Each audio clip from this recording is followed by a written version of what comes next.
Assalamualaikum warahmatullahi wabarakatuh. Hai teman-teman semuanya, apa kabar? Ketemu lagi dengan saya Santri Purwasi, mahasiswi UIN Antasari Banjarmasin dari Fakultas Dakwah dan Ilmu Komunikasi, jurusan Bimbingan dan Penyuluhan Islam, angkatan tahun 2020.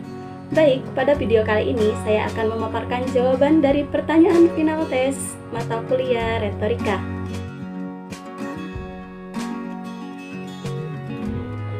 Faktor yang mempengaruhi efektivitas komunikasi retoris ini terdapat pada setiap unsur komunikasi, seperti komunikator, pesan, medium, dan recipients. Yang pertama yaitu komunikator. Hal yang tercangkup dalam komunikator ini yaitu A. Pengetahuan tentang komunikasi dan keterampilan berkomunikasi. B. Sikap komunikator, seperti mudah menyerang, rendah hati, dan sebagainya. Hal ini juga dapat memberi dampak yang sangat besar dalam proses komunikasi retoris. C. Yaitu pengetahuan umum. Jadi, hendaknya komunikator memiliki pengetahuan umum yang luas, karena dengan begitu dia dapat mengenal dan menyelami situasi pendengar dan dapat mengerti mereka secara lebih baik. Kemudian, D. Sistem sosial. Hal ini mengenai posisi, pangkat, dan jabatan yang dimiliki oleh komunikator di dalam masyarakat. Hal ini juga sangat mempengaruhi efektivitas komunikasi retoris. Yang terakhir yaitu ada sistem kebudayaan. Hal ini mencakup mengenai tingkah laku, tata adab, dan pandangan hidup yang diwarisinya dari suatu kebudayaan tertentu. Dan hal ini juga dapat mempengaruhi efektivitas dalam proses komunikasi retoris.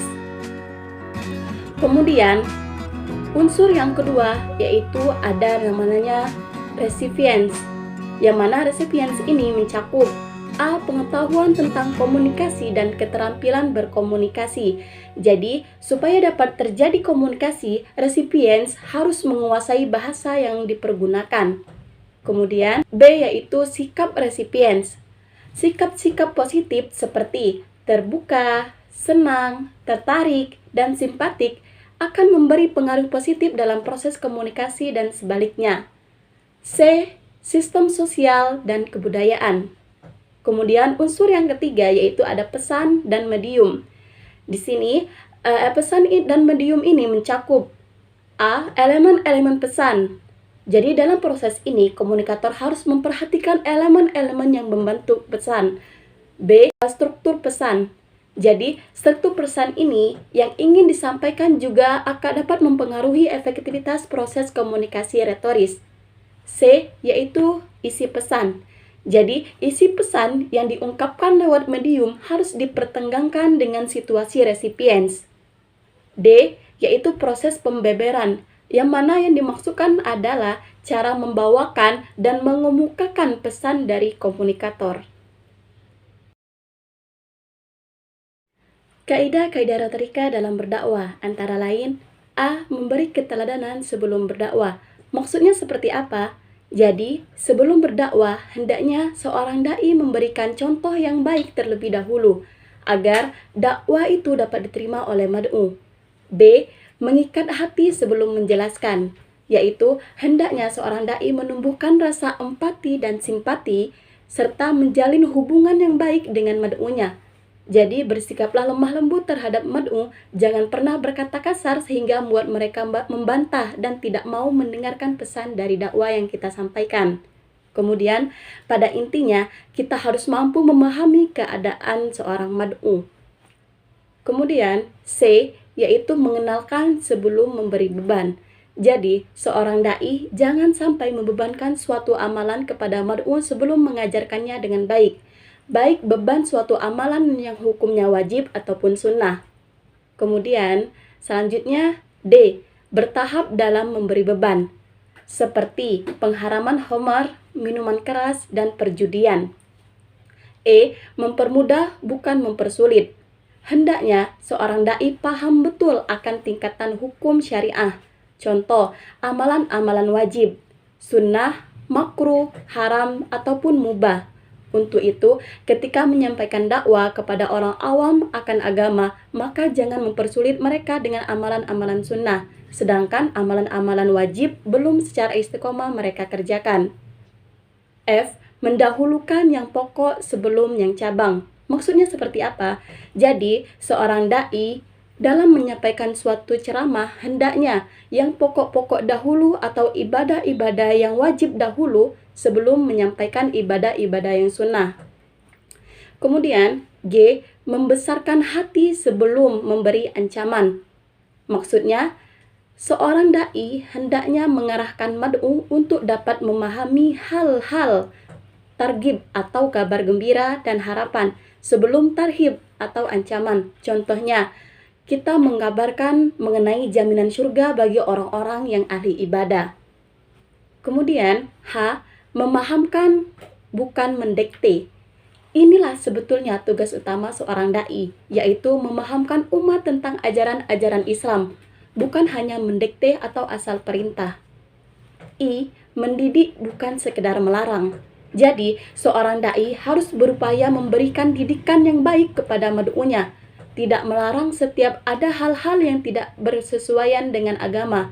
Tapi, bukan berarti seorang dai dia di hadapan kemaksiatan mad'unya yang melakukan kemaksiatan, karena kemaksiatan harus selalu dihilangkan. Hanya saja, cara menghilangkan kemaksiatan itu dengan cara yang baik. Seandainya kalau memang harus berdebat, maka dilakukan dengan cara yang baik. Seperti itu. Jadi, J. Bersikap lentur atau lemah lembut selama tidak menurunkan martabat kebenaran. K. Tidak menghina sesembahan selain Allah yang dilakukan oleh orang yang didakwah. Jadi jangan sampai seorang dai menghina sesembahan orang selain Islam, karena bisa jadi mereka juga akan menghina sesembahannya atau Tuhan kita, yaitu Tuhan orang Islam. Selanjutnya, L. Menggunakan bahasa kaum yang didakwahi. Jadi hal ini perlu diperhatikan, karena dengan kita berdakwah menggunakan bahasa kaum yang didakwahi, tentu pesan dakwah kita akan mudah dipahami dan dimengerti oleh mad'u. Cara agar humor yang disampaikan tidak mengurangi nilai dakwahnya adalah gunakan humor itu seperlunya saja, hanya untuk mengembalikan perhatian mad'u dan mengatasi kejenuhan atau rasa kantuk. Karena kalau kebanyakan humor, tidak menutup kemungkinan hanya humornya saja nanti yang bakal diingat mad'u, bukan isi dari pesan dakwah yang disampaikan. Tak lain dari itu, kebanyakan humor juga dikhawatirkan menyakiti atau menyinggung perasaan mad'u. Menurut Dr. Aij Al-Qarni, penulis buku I'tabasam tahun 2003, humor dalam Islam diperbolehkan selama dalam koridor A. Kesopanan atau etika, B. Keimanan atau akidah, C. Tidak mengandung mudarat, D. Tidak terjerumus kepada lawun atau kesia-siaan. Langkah-langkah yang harus kita lakukan dalam menyiapkan materi ceramah adalah: yang pertama, menentukan topik yang menarik harus sesuai dengan situasi dan kondisi serta menarik minat pendengar. Jadi, kita harus menentukan pokok pembahasan yang akan kita bahas ketika berceramah, mulai dari 5W plus 1H. Apa itu? When, kapan ceramah itu dilaksanakan, yaitu menyangkut waktu. Where, di mana ceramah itu dilaksanakan, yaitu menyangkut tempat. Who, siapa yang menjadi pendengar. What, topik apa yang cocok disampaikan atau menyangkut materinya. Why, mengapa perlu diberikan ceramah atau menyangkut tujuannya. Dan yang terakhir yaitu how, bagaimana cara menyampaikannya atau menyangkut metode. Poin kedua yaitu mengumpulkan bahan. Yang pertama yaitu bahan-bahan ceramah bisa kita cari di surat kabar, majalah, buku-buku, radio, televisi, internet, dan sebagainya. B. Berbicara dengan orang yang paham dan mengerti dengan materi atau topik yang akan kita bahas dalam ceramah. C. Memperhatikan situasi dan kondisi sekitar kita, mungkin dari situ inspirasi kita akan keluar. Yang poin ketiga yaitu merumuskan judul. Jadi setelah menentukan topik, kemudian kita merumuskan judul. Judul apa yang pas untuk pokok pembahasan yang akan kita bahas. Judul yang baik harus memenuhi 3 syarat. A. Relevan, yaitu ada hubungannya dengan pokok bahasan. B. Provokatif, yaitu dapat menimbulkan hasrat ingin tahu dan antusiasme pendengar. C. Singkat, yaitu mudah ditangkap maksudnya, pendek kalimatnya, serta enteng untuk diingat. Langkah selanjutnya adalah menentukan tujuan. Yang pertama, yaitu memberitahukan atau informatif. Yang kedua, mempengaruhi atau persuasif. Yang ketiga, menghibur atau rekreatif. Dan langkah terakhir yaitu penyusunan kerangka ceramah. Jadi setelah menentukan topik, mengumpulkan bahan, merumuskan judul, dan menentukan tujuan, kemudian kita menyusun kerangka ceramah, yaitu yang diawali dengan pendahuluan atau ucapan salam, hamdalah dan selawat, sapaan, penghormatan, pujian atau syukur dan selawat. Jika bahasa Indonesia diperlukan, maka silakan pakai bahasa Indonesia.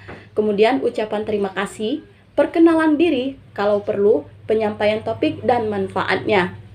Yang kedua yaitu isi, pengertian dan penjelasan tentang makna yang dibahas, sejarah, dalil-dalil, alasan dan argumentasi lain, serta tujuan dan manfaatnya. Yang terakhir penutup, mencakup kesimpulan, harapan dan doa, salam serta penutup. Jadi setelah kerangka dibuat, kemudian tulis materi ceramah selengkapnya dengan anggapan tulisan inilah yang akan disajikan secara utuh di hadapan publik. Kemudian mulailah kita latihan dan bacalah berulang-ulang supaya lancar dalam penyampaiannya. Jadi teman-teman, itu saja yang dapat saya sampaikan mengenai jawaban-jawaban dari pertanyaan final test mata kuliah retorika. Semoga bermanfaat, serta jika terdapat kekurangan ataupun kesalahan yang saya ucapkan, saya memohon maaf. Saya akhiri, Assalamualaikum warahmatullahi wabarakatuh.